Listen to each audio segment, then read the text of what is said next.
Hello प्यारे बच्चों, आप सभी का स्वागत है मेरे यूट्यूब चैनल पे।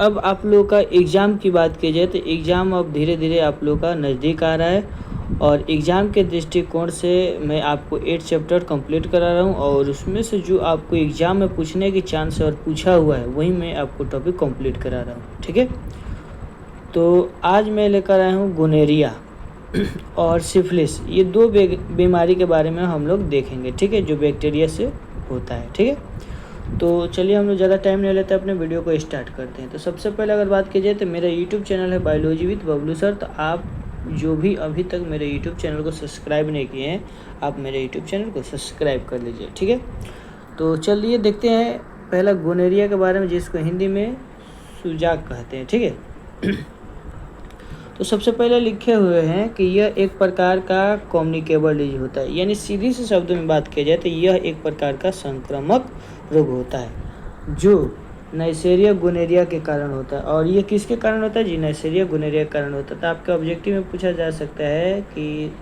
गोनेरिया रोग किस बैक्टीरिया के कारण होता है? तो नाइसेरिया गोनेरिया के कारण होता है। और उसके अलावा अगर बात की जाए तो यह बैक्टीरिया संक्रमित वीर्य में मौजूद रहते हैं। ये जो बैक्टीरिया होता है ये संक्रमित वीर्य में मौजूद रहते हैं जो जनन मार्ग को प्रभावित कर देते हैं। इसके अलावा गुदामास कह सकते हैं, या इसके अलावा मूत्र मार्ग होता है उसको ये प्रभावित कर देते हैं, जिसके कारण उसको कौन सा रोग उत्पन्न होता है? एक रोग उत्पन्न होता है जिसको हम लोग क्या कहते हैं? गोनेरिया कहते हैं। अगर किसी व्यक्ति को गोनेरिया हो जाए तो आप कैसे पहचानिएगा? उसका सिम्टम्स आप सिम्टम्स में क्या बताइएगा? ठीक है, तो पहला सिम्टम्स की बात की जाए तो बता सकते हैं इसमें रोगी को मूत्र त्याग करने में जलन महसूस होती है। अगर कोई भी व्यक्ति गोनेरिया से अगर ग्रसित हो जाता है तो उसको मूत्र यानी शरीर से जब अपशिष्ट पदार्थ के रूप में मूत्र बाहर निकलता है तो उस समय उसको जलन महसूस होगा। दूसरा बता सकते हैं इसमें जनन मार्ग पर मोटी लाल धब्बे बन जाते हैं। जो जनन मार्ग होता है ना, पेनिस हो या वेजाइना हो, उस पर मोटी लाल धब्बे का निर्माण हो जाता है। ठीक है, दूसरा लक्षण था। हम लोग तीसरा लक्षण देखेंगे। तीसरा लक्षण की बात की जाए तो बताइएगा इसमें रोगी को खुजली महसूस होती है। और इस बीमारी में जहाँ पे भी आपको गोनेरिया हुआ रहेगा वहाँ पे खुजली आपको महसूस होगा। चौथा बता सकते हैं लाल धब्बे बहुत जलन युक्त होते हैं, और जो लाल धब्बा होता है बहुत जलन युक्त होते हैं। तो ये कुछ इसका लक्षण था। अब हम लोग देखेंगे प्रिवेंशन, रोकथाम, आप कैसे इस बीमारी को रोक सकते हैं। तो प्रिवेंशन की बात की जाए तो पहला लिखे हैं संक्रमित व्यक्ति के साथ सेक्स नहीं करनी चाहिए। अगर कोई व्यक्ति गोनेरिया से ग्रसित है तो आप उसके साथ सेक्स ना करें बल्कि उससे दूरी बनाकर रहें। दूसरा आप बता सकते हैं सेक्स के समय निरोध यानी कंडोम का उपयोग करनी चाहिए। अगर कोई व्यक्ति कोई भी बीमारी से ग्रसित है, अगर उसके साथ सेक्स करते हैं तो आप निरोध का उपयोग करें, आप अनेक बीमारियों से बच सकते हैं। अगर बात की जाए कंट्रोल, यानी इस बीमारी को कंट्रोल करने के लिए आप कौन कौन से दवा का उपयोग कर सकते हैं, तो आप एक इंजेक्शन का उपयोग कर सकते हैं और आप टैबलेट का उपयोग कर सकते हैं, जैसे में एजिथ्रोमाइसिन, डाइऑक्सीसाइलिन, इसका उपयोग आप कर सकते हैं। तो उम्मीद करता हूं कि आप लोग को गोनेरिया समझ में आ गया होगा। आप ये जो गोनेरिया था वो टॉपिक कंप्लीट हो गया है। अब हम लोग देखेंगे अगला सिफिलिस।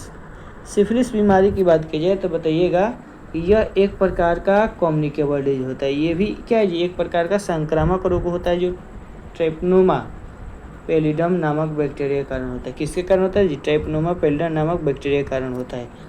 यह रोग मुख्य रूप से यौन संपर्क के माध्यम से फैलता है। अगर इस रोग की बात की जाए तो मुख्य रूप से यौन संपर्क के माध्यम से फैलता है, विशेष रूप से योनि, गुदा या मुख के दौरान फैलता है। अगर बात की जाए तो सबसे ज़्यादा योनि के माध्यम से, या गुदा के माध्यम से, या मुख के माध्यम से ये रोग फैलता है।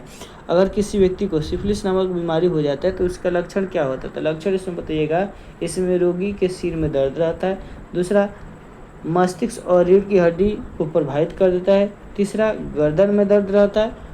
चौथा की बात की जाए तो चौथा बता सकते हैं शरीर में अकड़न रहती है। तो ये सिफिलिस का कुछ लक्षण था जो आपके एग्जाम के दृष्टिकोण से काफ़ी ज़्यादा इंपॉर्टेंट है, क्योंकि लक्षण भी पूछ सकते हैं। गोनेरिया के 2 लक्षण लिखे या सिफिलिस का 2 लक्षण लिखें। चलिए अगला देखिए प्रिवेंशन। इस बीमारी की रोकथाम की बात कीजिए तो पहला बताइएगा असुरक्षित यौन संबंध न बनाएं। असुरक्षित जो आपके शरीर के लिए हानिकारक है उसके साथ आप यौन संबंध न बनाएं। दूसरा, संक्रमित व्यक्ति को किस न करें। ये किस के माध्यम से भी फैलता है? मान लीजिए अगर कोई व्यक्ति सिफिलिस से ग्रसित है, आप उसके साथ किस करते हैं तो ये बीमारी आपको भी फैल सकता है। तीसरा, संभोग निरोध के साथ करें, और जो संभोग करते हैं, सेक्स करते हैं, उस समय निरोध का उपयोग करनी चाहिए। और उसके बाद बात कीजिए कंट्रोल, तो इस बीमारी को कंट्रोल करने के लिए कुछ मेडिसिन आते हैं, जैसे एजिथ्रोमाइसिन, डायसिसाइलिन, ठीक है। तो उम्मीद करता हूँ कि यहाँ तक आप लोगों को समझ में आ गया होगा। तो आज के लिए बस हम लोग इतने रहने देते हैं बाबू। जय हिंद, जय भारत।